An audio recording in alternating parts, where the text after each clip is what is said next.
Guys, in this video we're going to take a look at the FaceTime camera, one with the center stage function and one without the center stage, and we're going to see what is the difference between the two. So we're just going to compare the FaceTime camera. So this is the new iPad Pro 2021 and this is the iPad Air number 2. So let's test it out.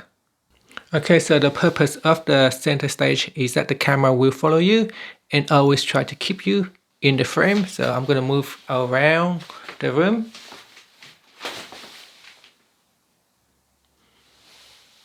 And you can see over here, I'm already out of the frame, but on the iPad Pro 2021, I'm still within the frame. So if I move to this side, and you can see it is following me, even all the way to this side, and here I'm back and I'm going to move down and it will move down with me and still is trying to keep me in the center of the frame, whereas on the older iPad I'm already nearly out of the frame. And as well as moving up, I can move up or move down, move to the left or move to the right. And so that is the features of center stage, is that the cameras can follow you around.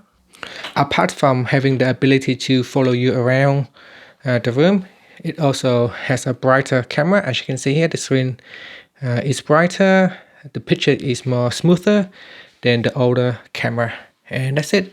So that is the difference between the two guys. The FaceTime camera, one with the center stage functions and one without. Thank you for watching this video.